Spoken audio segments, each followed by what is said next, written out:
Now, Schindler's List was good to be on. Jeffrey Epstein's list, not so much. The billionaire paedophile has been linked to a range of celebrities, including Bill Clinton, Prince Andrew and Leonardo DiCaprio, in court documents released this week. Rumours abound that the well-connected businessman procured sex for his famous friends, with even Professor Stephen Hawking being mentioned. Presumably, he liked young women to sit on his keyboard. One famous name not involved is Boris Johnson, who's said to be relieved not to be on the list, as well as a bit offended. I mean, an invitation would have been nice. Meanwhile, it looks to be the beginning of the end for Prince Andrew, as the gossip around his friendship with Epstein reaches fever pitch. In his ill-fated interview with Emily Maitlis on Newsnight, he famously said he doesn't sweat due to a war injury. Well, all of that's changed. He's now sweating more than Wayne Rooney on Mastermind.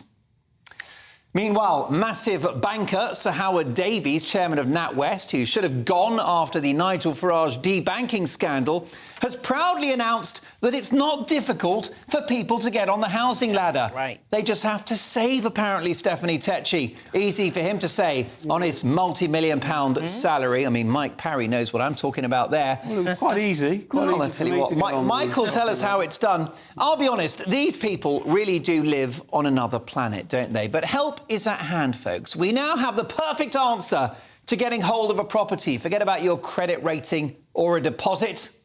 Go gay! That's right, it's been announced this week that Manchester will see the first housing development for LGBTQ plus people. That's gay people, lesbians, gender-neutral and trans folk. This is, of course, another example of wokeism's love affair with segregation. This time, what I'm calling sexual apartheid, giving people a special building of their own to live in based upon who they fancy or the gender by which they identify. Putting certain groups of people into certain buildings. This is progress, is it? Shocking. Well, it's not, is it? I'm shocked. Absolutely Stephanie's shocked. Michael is shocked as well. Well, I've only got one question. These gay flats, will they be 1 up, 2 down? Now, I'll be honest, I'd quite like to get into the property business myself. Those flats in Manchester look lovely. But the problem is this. Take a look at this photograph of me. It's not going to happen, is it? I got no chance of getting into those LGBTQ plus flats. Male, pale and stale. But let me introduce you to my brand new identity. Jennifer Dolan. Isn't she gorgeous? She's a stunner. Wow. Oh, okay. Even Mike Parry's impressed. She's gorgeous. I was going to say. Delighted to say. Got time for a drink after the show? Yeah. Let's talk. Bit of horizontal refreshment, Mike Parry. You need to be my new BFF, Jennifer. There you go. Well, let me tell you, I pick up the keys to my new flat on Tuesday. Now, Mike Parry loves this story. 16-year-old Luke Littler wowed darts fans this week by advancing in the World Championships. But to be honest, it's lucky that he didn't go all the way in the final, as it was already way past his bedtime. The talented teenager has scooped an incredible £200,000 in prize money, which we're told will be wisely invested in new trainers, Alton Towers tickets and a family pack of hula hoops. That's a bit harsh.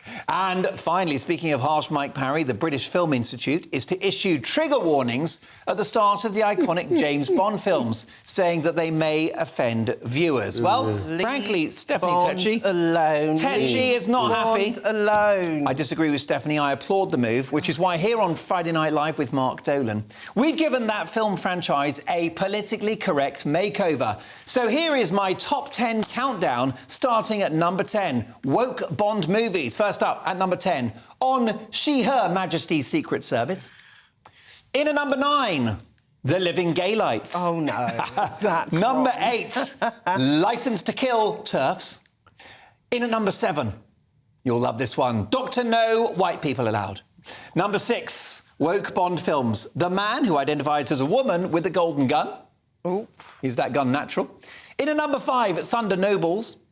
Number 4, Goldfinger, but only if you ask permission. Bit harsh. Number 3, The Spy Who Loved Me Then Left Me for Someone of His Own Gender. Oh. Mike Parry's been there. The runner-up for Your Eyes Only and The Doctor Who's Transitioning You. And last but not least, in at number 1, Die Another Gay. Oh, no, that's wrong. And that was my Friday Big Opinion.